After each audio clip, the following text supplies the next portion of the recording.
Welcome back. This is episode 2 of reviving a Jeep for my daughter. This is her 2000 Jeep Cherokee.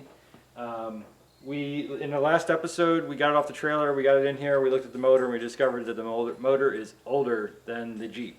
So today we're going to do a compression test. We're going to figure out if this motor is healthy and worth putting in there, or actually leaving in there, because it seems like it's mostly in place.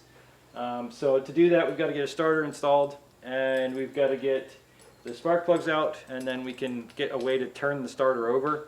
I don't want to hook up the battery to the rest of the Jeep because I don't know where all the wires go or anything like that. So we're going to go ahead and try to get a starter in. It's sitting down there somewhere. Don't know if it works or not. And then try to get it turning over so that we can try to do the compression test.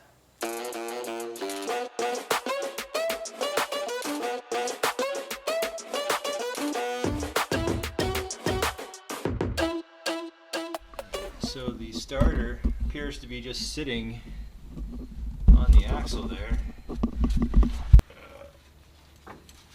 Oh, is it still connected to the wires? Oh, just the one wire there is still connected to it. That's fine. Okay.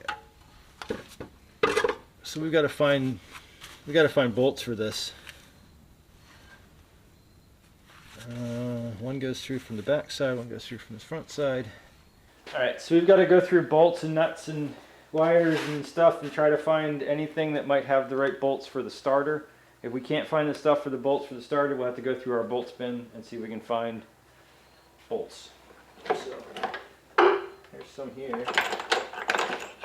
Go through the boxes that we've got out and see if you can find any bolts that might match for the starter. We'll just kind of lay them out here for now. So these are exhaust manifold bolts. That looks like that's a starter, or no, that's not a starter. That's a bell housing bolt. This might be a starter bolt.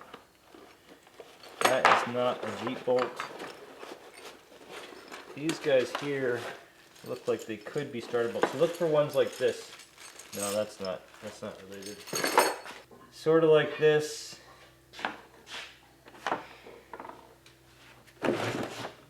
That's it right there. I think that's it. Okay. That's our starter. That's our other starter bolt. All right, so now that we have the starter in there, we can run a test lead to there and then just kick over the starter and rotate the engine so that we can do a compression test. I got the starter kind of plugged in there. What we should do now, because for a compression test we need to be able to spin the motor over like several revolutions. So what we're going to do is we're going to see if we can get that starter to kick out, to kick over, to start. It won't start the engine because there's no fuel and there's no spark plugs hooked up. But what it should do is it should make it spin. So what we're looking for here is we're looking to be able to turn this guy over.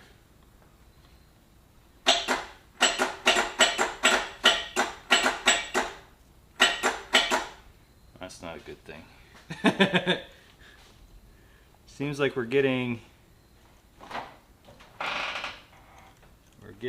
enough to engage the solenoid.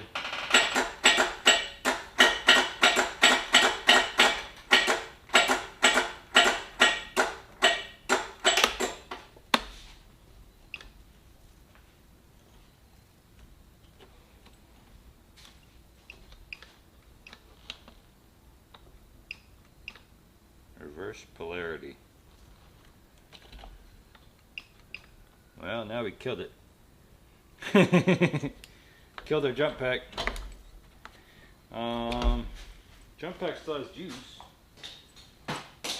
Oh, so the starter's bad. Unless maybe, no, that should be right.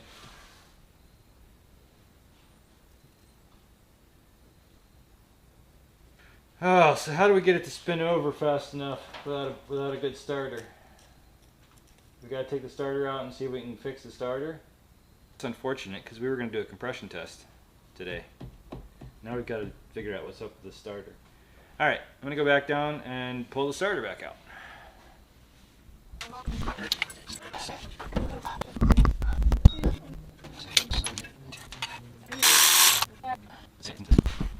I got the jump pack, I got the starter out on the bench, and I have the power lead to that.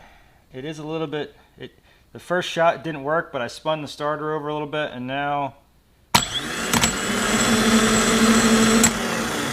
it seems to be working. So I think maybe the starter just had some dirt in there. Maybe the brushes weren't there from sitting. So I should be able to put this back in there and get our compression test going.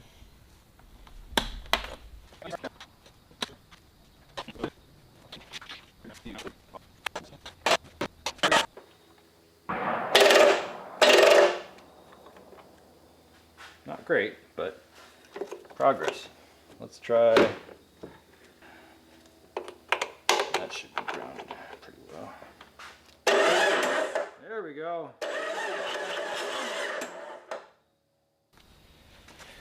Yes, we got a working starter now. Welcome back to the shop. Yesterday we tried to get this thing ready to do a compression test on it, but this had problems with the starter. So we're back, starter's in, should be ready to go now. We're gonna get going on it. You ready? Yeah. All right, let's go. So, do you know why we're doing a compression test?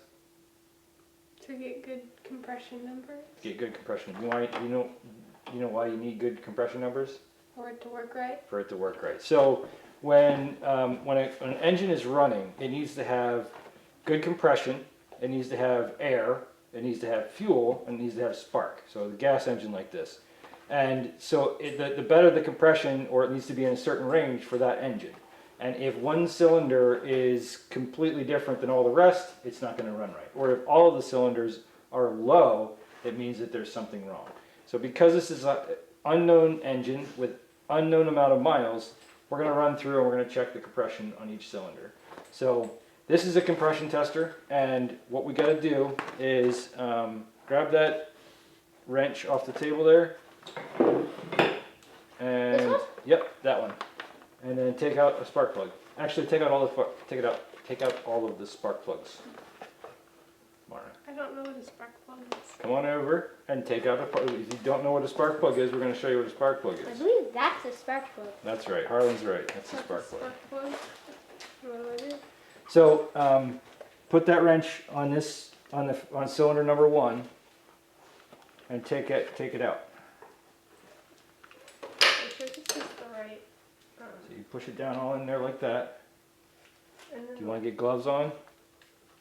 And then rightsy tightsy, lefty loosey. And then take it out. Okay? Do you want gloves? I mean, sure. Go this way, Yep. and you just keep going until when? Yeah, you can then you can once you get it so you can get your hand out, you just take it all the way out. Like that. Okay, then put it on the table. Come back and do another one. You just stick it on there. Look at this. Again, you made it look easy. It looks much different with that light off. Yeah, I don't like it as much. Basically need to have the light on. Look at this. Also, what we can probably do is we can move this camera around the other side there. There's something missing from this side. Yeah, the intake manifold and the exhaust manifold are both missing from over here. I thought it was called a manifold. Yep.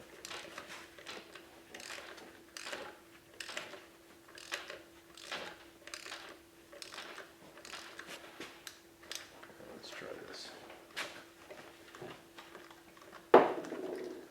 Oh. You don't want to use this when you're putting them in, but you can Taking them definitely out. use it when you're taking them out. So it works just like the other wrench that you had there, but also it will go faster when you squeeze it. So if it doesn't go just from squeezing it, then you got to put.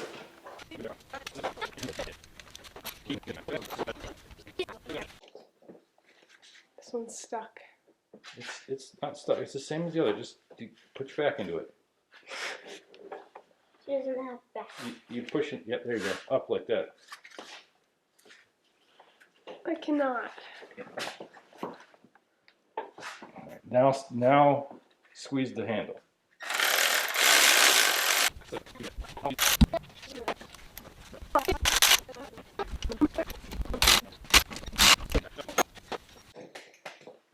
Now what we want to do is we need to go through each cylinder and test to see what the compression number are for each one. Normally, if you were doing this on a normal engine, like Harlan pointed out, the intake manifold will be over here, and you would want to do it with the throttle wide open. But because we don't have an intake manifold, the throttle's wide open, so we're not going to have that problem. But what we'll want to do here, because these are cylinder 1, 2, 3, 4, 5, 6, we'll start with number 1, and we're going to take the compression test numbers from number 1. So this is a compression tester. It's just exactly what it sounds like. It is a gauge with a hose that goes into the cylinder. So what we want to do is we want to find out which of these adapters is the right one for that spark plug. So grab a spark plug for me. Try not to bump the camera.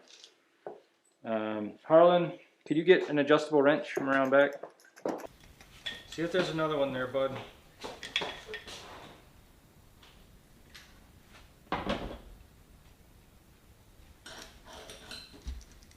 There's smaller ones. Alright, is that the right size for the spark plug, or is that too big? Where did you put the spark plug? They're right there. Oh, there's another one? Oh, there it is right here. That looks right. So we'll use that guy. And we'll just take it and screw it in here like this. And we want to make sure that we don't cross thread anything. It doesn't have to be super tight, especially because we want to be able to get it back out. And we put this tester on there. To do the compression test, once you have the tester connected, we want to turn it over a couple times, and we want to see what the maximum is that we get from the tester. So the way I've got this rigged up now is this wire goes to the positive side of the starter, this wire goes to ground. So when I turn this switch, it's going to crank over the engine. Okay? So here we go.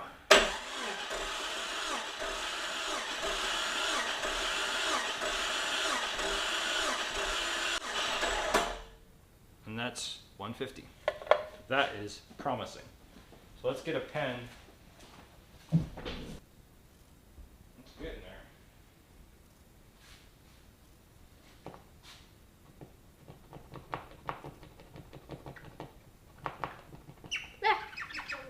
Okay, so for 1, we have 150. I'll get the next one. You're gonna do a different color. See, no, we've got to do this for each. We got to wake each pen up then. 2, We're gonna have to wait. 3, 4, 5, 6, and they're round because they're cylinders. So the first one had 150, and just to make sure that's not a fluke, take that out and we'll run it again.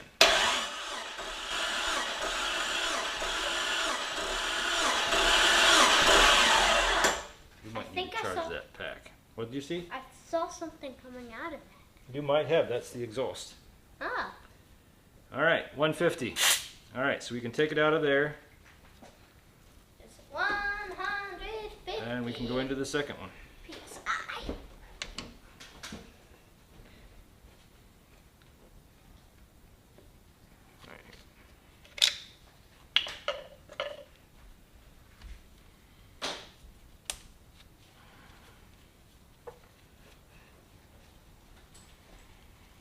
Okay. see what we got on this guy. What if the next one's the highest? Ready? Give her a crank. This one? Yep. Crank it on.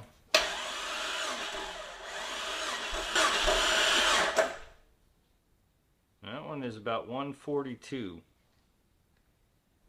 142, right? 142 up there.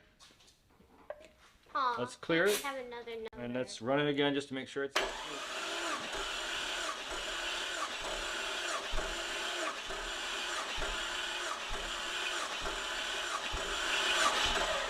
Yeah, 145. That's okay. It's within range. You can leave 142 I'll up there. do That's fine. 145. All right. Oh, put your right hand 145. What's the deal? There. Why don't you make that face? Are we ready? Here we go.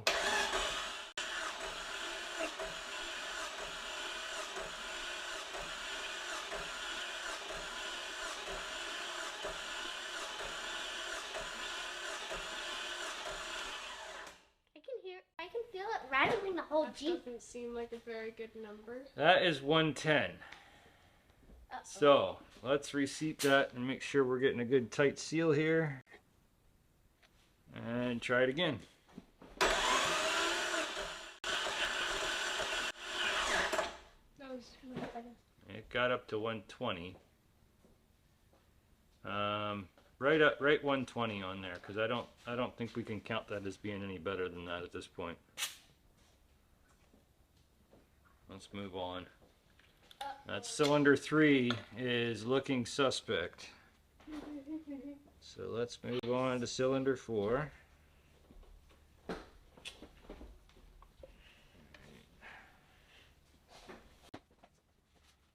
Now there are some things where if something's sitting for a long time, you can have like the rings be stuck, and if we put some oil down in there, we might be able to recover that cylinder.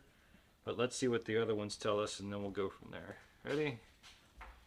Cylinder 4, here we go. That one's healthy. 155. Woo, the most we've had. And we'll just run it again just to make sure it's not a fluke. That's what she gave us. 155. All right.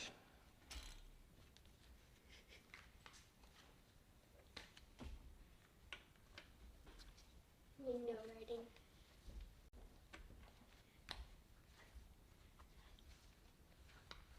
So 2 and 3 were not as good as 1 and 4. It's okay for them to be a little off, especially with a motor that's been sitting and Not working. and yeah, not driving a lot, and we don't know how long the last time it was it ran. We don't really know a whole lot about it. It's okay for them to be a couple psi different. Some of that can be like build up on the valves. That can be valve or ring position. Sometimes they can walk around and get the gaps lined up. All right, here we go. We're going to go on number cylinder 5. Ready? That one gives us 120.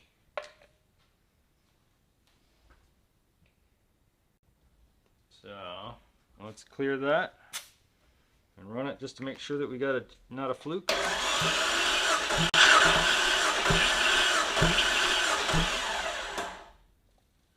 Same number, 120. All right, so. Engine, we should open the garage door. No, it's not combusting. Oh. There's no fumes. If we were running it, yeah, we should open the garage door, but this is just, this is like running an air compressor. That's all it is. The final one, here we go. All right, cylinder number 6. Let's see what we got. Ready? Not too bad. That one is at 142, maybe? Yeah, 140, 142. Let's run that one more time. Make sure we don't have a fluke. Okay, that time we got 145, so that's the same as the first, as cylinder 2. Mm-hmm. So, all right. So, let's take those back out. Now, all right. spark plugs in? No, we're not going to put the spark plugs back in. What we're going to do now. All right, so next thing we got to do is we got to pour oil down cylinders 2 and 5 and see if the compression numbers come back up. So I'm going to grab a little pumpy dealy thing. Okay, all right, here we go. So we got cylinder 3. 1, 2, 3. We're going to pour some oil down there. And then we got cylinder 5. Pour some oil down there.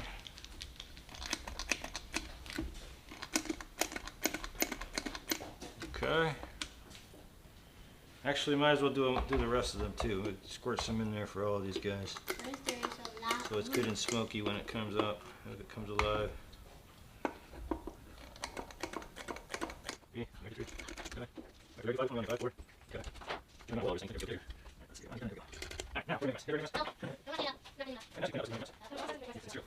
All right, you ready? What we're going to do is we're just going to run it a little bit to pump that oil around in the cylinder. It's going to squirt out. So we're just going to do it a little bit,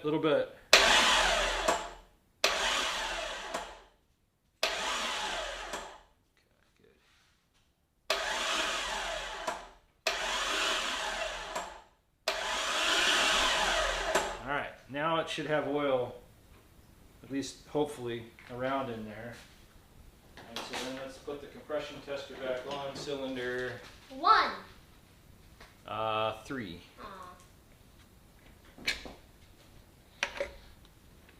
So 1, 2, 3.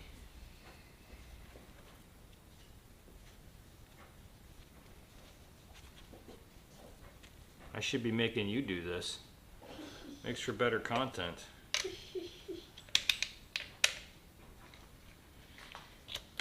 Alright, ready? Here we go. Let's see what we get out of cylinder number 3 once we put oil in there.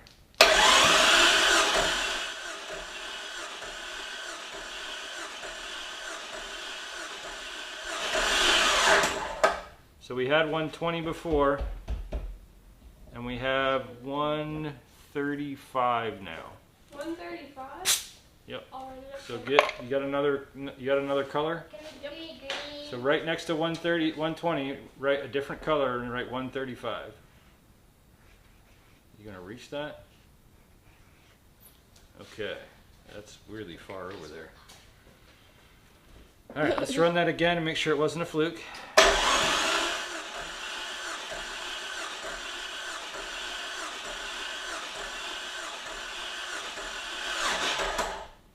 Yeah, that's what we got. All right. So that's a little better. That means that we have a engine with some miles on it. What does that mean? That means that the compression loss is ring based. So it's either the rings are That's actually 6, not 5. yeah, good eye, bud.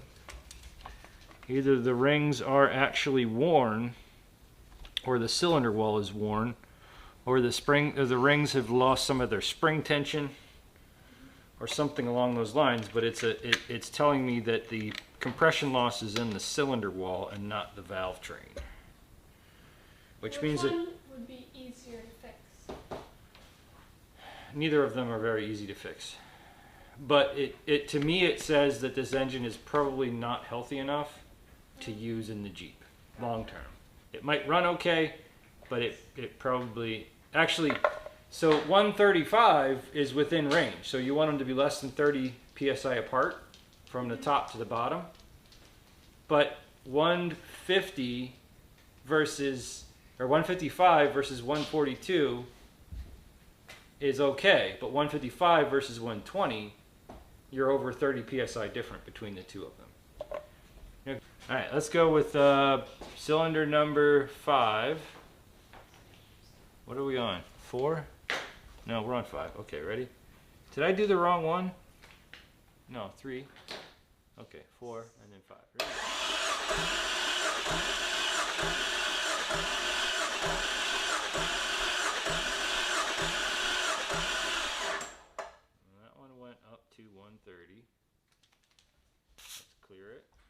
again.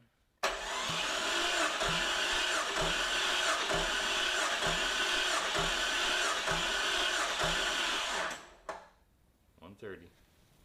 And it's 5. So that one's 130. Yep.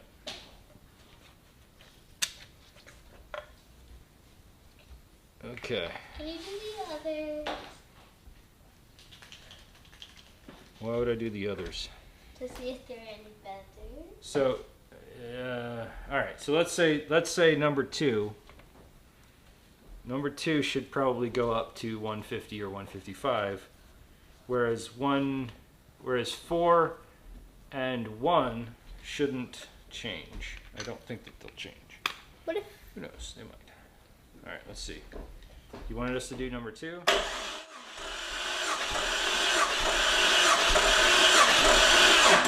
went to 160. So from 142 it went to 160 when we put oil in. Wait, which one did you do? Number 2.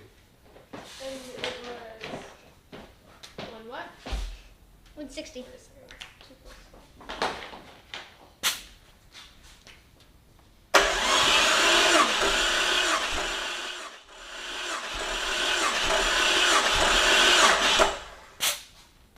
Yep. But you know what that does then? It still creates a 30 psi spread between the top one and the bottom one. About 150 to 160 is about all they'll ever get. That's a healthy engine. 150 is a healthy engine. But 120 is well, Really bad. that's like Grandpa's Jeep territory. And we pull Grandpa's Jeep in here, I bet you we get 110 to 120. What is out there? Yeah. On all of them. On every single. If they're all even firing. But all right, let's go. Here's number 1.